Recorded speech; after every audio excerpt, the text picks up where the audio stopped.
Out of the blue one morning, my wife is stricken with a series of grand mal seizures. And shortly after that, we have a diagnosis of brain cancer. She has a brain tumor. Fast forward 17 months, and at this point, she's in bed. Our son has come back from Humboldt State. He's helping care, and we're still trying to keep her alive, seeing if the next protocol of drugs might start to turn the tide. But nothing has turned the tide in 17 months.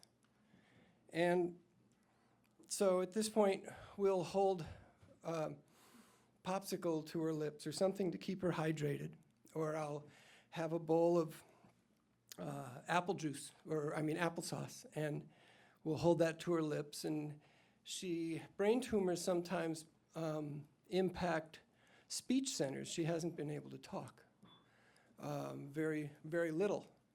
And her eyes have been closed. She's laying there, and so we'll hold the spoon to her lips and see if she'll respond.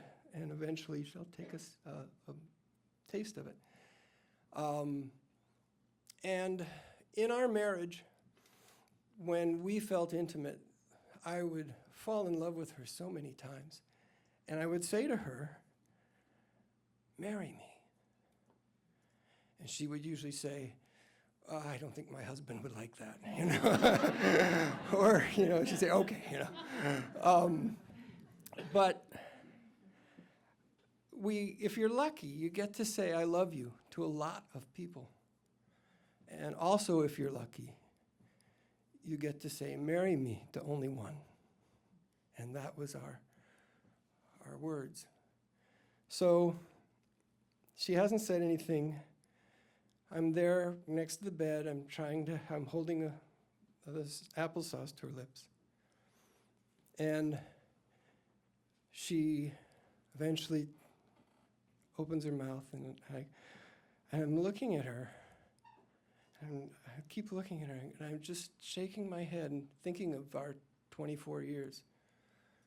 And I'm saying, "Marry me." And I go back to my applesauce, and I hear, "Okay." And those were our last words. So if you have a beloved in your life, you can't know what you've got till it's gone. And ask her to marry you again, or him. Thank you.